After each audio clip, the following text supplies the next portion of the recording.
habari za kina za Busia County.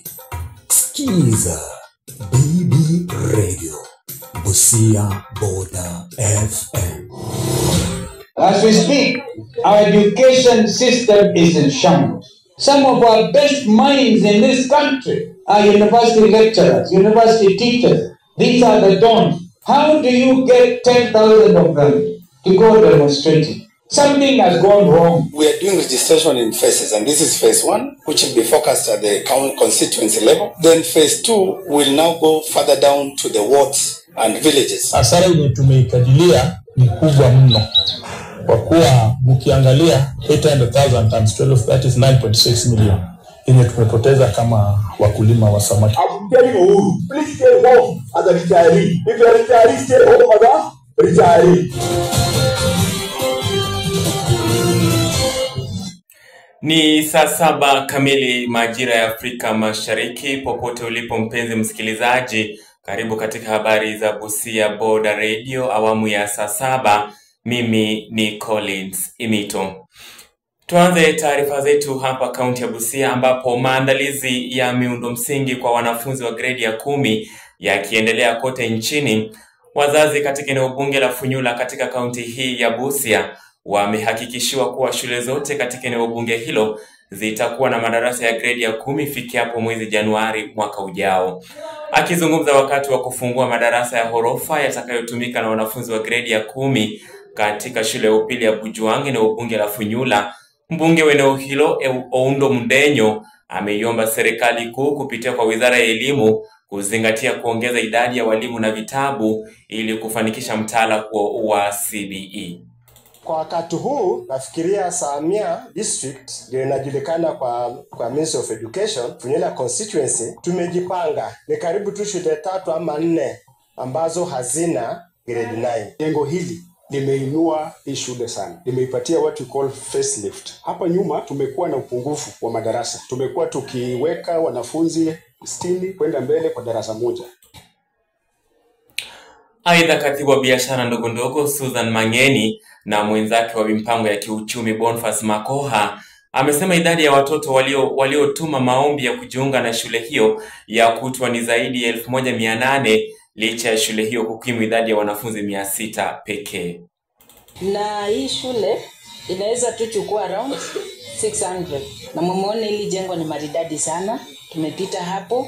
It's extremely very special. State Department ambayo nasimamia economic planning, chini yake ndio tuko na National Government Constituency Development Fund ambayo huwa inatoa hela, na hongera sana kwa mheshimiwa kwa kuweza kuwekeza zile hela. Unasikiliza 89.9 Busia Border FM.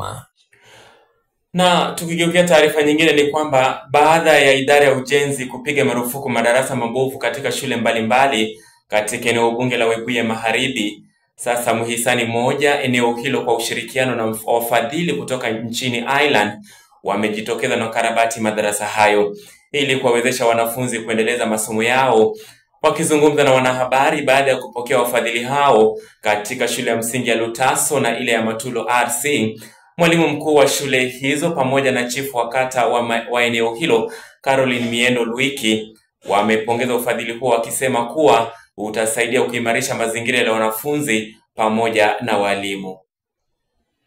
The classrooms were not worked, they were all condemned by the public works community because the roof was leaking, the walls have cracks, and now the renovation is taking place. The public workman came and told us what to do, and I think that is what they are doing. It is purely renovation. Mimi mnafurahi kama chief wa eneo hili, maana hii shule imekaa hivi. Mwenyewe nilikuwa mwalimu hapa 2013, nilikuwa condemned nikiwa hapa, na nimetoka huko sasa ni miaka 13, bado tu hii shule hii madarasa iko hivi. Kwa hivyo tunataka kushukuru wafadhili ambao wanataka kuona kwamba hii shule yetu imekuwa mzuri, imeleta mazingira mazuri ili watoto wetu wakasome vizuri. Na hii tena tunataka kusema sio siasa. Unajua kila wakati mtu akifanya kitu watu wanaiweka siasa. Mwingine anasema ni mimi nilileta, mimi nilifanya. Pana hii sio siasa. Hao watu hata hawajui hapa. Wameletwa tu na mtu akuja asaidie, maana wameona hiyo shule kweli haikai vizuri. Baada ya kutembelea hiyo shule hii akaona hii shule inafaa usaidizi. Chrysanthus Ongula ambaye ni mmoja wa wafadhili amepongeza serikali kwa kushirikiana nao ili kuhakikisha kuwa wanaendeleza shughuli zao vyema humu nchini, akisema kuwa watazidi kutoa misaada mbalimbali kwa wananchi wa taifa hili. So the essence of all this is just to create a bigger impact in the community by joining together and coming together as SCN, System Changer Network. We really appreciate the collaboration, the networking and the partnership that the government is actually supporting for us actually to have all these programs rolling. We work hand in hand with the government so that at least we can bridge the gap that may be existing. And majorly, we are focusing on the vulnerable communities within the Kenyan system. And you see in the background, we have now people from Ireland here who we knew years ago. They started to help with a small project, but because we really focus on this network engagement, now many things can come up. They have decided to come here for a week. They have collected 100,000 euro and they invest in many different places where we as SCN, Kenyan NGOs are also active. And this is the way to go. Hata hivyo, wafadhili hao wameahidi kujenga makao ya kuwanusuru wasichana waliopachikwa mimba za mapema, wakisema wasichana hao wamekuwa wakitengwa hasa baada ya kupachikwa mimba. You know, the teenage mother issue is a very important one in Kenya. The numbers are very critical, so we have to do something for the teenage mothers. We have started to bring in teenage mothers. We do teenage mother projects all over the System Changer Network in 8 locations. And we need, of course, also the facilities, the infrastructures. The idea is that, of course, we take care of the teenage mothers, the teenage babies, but we also want to bring in the social entrepreneurial spirit so that the teenage mothers... Taarifa hiyo ya habari tuliandaliwa na mwanahabari wetu Jeremiah Wekesa kutoka kaunti ya Bungoma. Unasikiliza 89.9 Busia Border FM. Na kwingineko, wakulima wa kahawa kutoka eneo bunge la Tongaren katika kaunti ya Bungoma sasa wanaitaka serikali kuu na ile ya kaunti kusuluhisha matatizo ya sekta hiyo. Kulingana nao, bei duni ya zao la kahawa, ukosefu wa kiwanda cha kushaga kahawa, ongezeko wa madalali na bei ghali ya pembejeo zimewakosesha faida. Wakizungumza baada ya kuzuru shamba la mkulima mmoja eneo hilo kwa minajili ya kuhamasishwa namna ya kutunza kahawa, wakulima hao wamesema licha ya zao la kahawa kuwa na faida kubwa, bado wanahangaika kwa lindi la umasikini. Watupatie pia plot na alafu watujengee factory. Imagine we are using hand pulpers kupulp kahawa. You can imagine how much time we shall spend. Uko na magunia 5, uko na magunia 7 and you are using a hand to pulp your coffee. Kama Coffee Research tumekuja hapa siku ya leo ili tutangamane na wakulima, tujue zile changamoto ambazo wanapitia na pia kuwaelimisha kwa zile mambo ambayo wanafaa kuyafuata ili waweze kupata mazao bora. Changamoto yetu ambayo tunapitia kwa kahawa ni kupata tu mbolea ya kutosha, sababu pesa saa hizi imekuwa ngumu. Huwezi lisha kahawa yako vile inatakikana. Zaidi sana hata spray ndio shida sana. Watupatie pia Unasikiliza 89.9 Busia Border FM. Na kwingineko, wakazi katika eneo la Sitabicha, eneo bunge la Sirisia katika kaunti ya Bungoma, wamejitokeza kulalamikia hali duni ya barabara kuu ya Sitabicha hadi Lwahaha. Wakiongozwa na Abiud Masaba, wanasema kwamba barabara hiyo imeharibika kupindukia na wanahangaika sana hasa msimu wa mvua, wakisema kwamba imekuwa vigumu kutumia barabara hiyo kwa usafiri. Aidha, wanaonyoshea kidole cha lawama viongozi wa eneo hilo kwa kutumia muda mwingi kuendeleza kampeni za mapema. Aidha, pia ni afueni kwao kwa mfadhili mwanasiasa Zakaria Barasa kujitokeza na karabati barabara hiyo ili kuwafaa wakazi hao. Taarifa hiyo itakuja hapo mwendo wa saa 8 kiukamilifu. Unasikiliza 89.9 Busia Border FM. Kwingineko, tusonge mbele ambapo wakazi wa Ebuyangu eneo bunge la Imuhaya wanaishi kwa hofu baada ya mwenyekiti wa nyumba 10 kuvamiwa na kuuawa asubuhi alipokuwa anauza maziwa. Wenyeji wanasema wamekuwa wakihangaishwa na kundi la vijana wanaojulikana, ila hakuna hatua iliyochukuliwa dhidi yao. Watu 9 wameuawa na wengine kujeruhiwa katika muda wa chini ya miezi 6 katika eneo hilo. Wakazi hao wanasema genge hilo huwatishia maisha hadharani, hata wakiwa kwenye mabaraza ya usalama.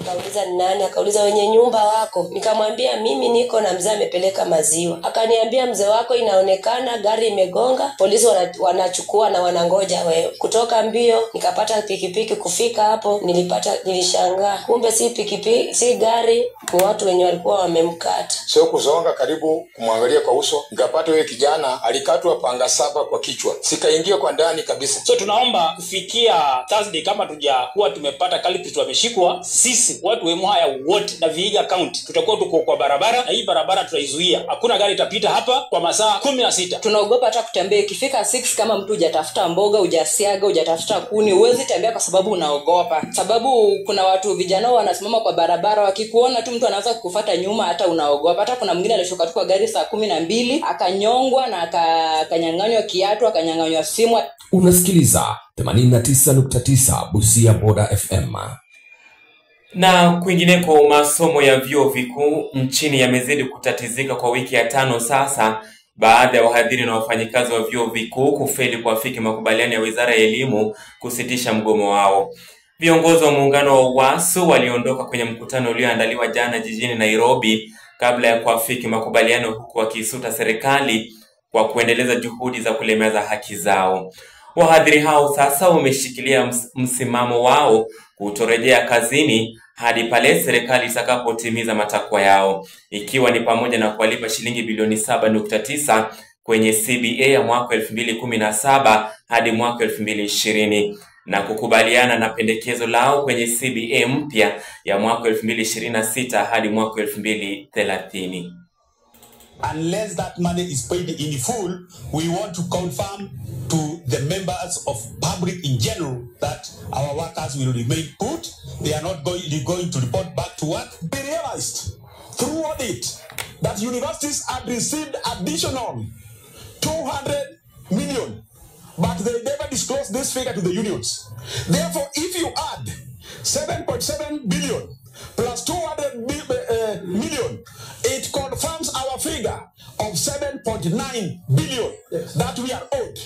I want to say that the person who has sabotaged this workings of the committee is the PS State Department for Higher Education. She came here the other day, and Professor Mugendi of Embu University. And we have demonstrated a lot of goodwill in social dialogue. We have been meeting them in good faith, but what they have demonstrated today is not what we had expected. Nachukua mapumziko mafupi kisha nitarejea na taarifa rubaa kimataifa. Kwa habari za kina za Busia County, sikiza BB Radio. Kwa habari za kina za Busia County, sikiza BB Radio, Busia Border FM. Karibu tena kwenye rubaa kimataifa. Ni kwamba Rais wa Marekani Donald Trump amedhibitisha kuwa atamkaribisha Rais wa Ukraine Volodymyr Zelensky katika ikulu ya White House siku ya Ijumaa. Kauli hiyo imekuja muda mfupi baada ya Zelensky kutangaza kuwa anasafiri kuelekea Washington, Marekani kwa mazungumzo muhimu kuhusu ulinzi wa anga na uwezo wa mashambulizi ya masafa marefu wa Ukraine. Akizungumza akiwa njiani kurejea kutoka Mashariki ya Kati, Trump amesema anadhani ndiyo atakuwa na mwenzake hapo Ijumaa, akidhibitisha ziara hiyo itakayolenga kujadili mstakabali wa msaada wa kijeshi wa Marekani kwa Ukraine. Mazungumzo haya yanatarajiwa kujikita katika ombi la kupatiwa makombora ya Tomahawk yenye uwezo wa kufika hadi Moscow, hatua ambayo Urusi imeitaja kuwa ni uchochezi mkubwa ama uchokozi mkubwa.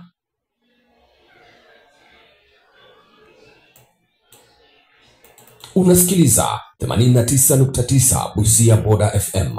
Kufikia hapo mpenzi msikilizaji, ndipo natamatisha habari za Busia Border Radio kiutendeti awamu ya saa 7. Awamu ya saa 8 nitarejea na habari japo kimutasari mwendo wa saa 8. Jina langu ni Collins Imito. Sakasaka inaendelea. Mwisho wa habari za Busia Border.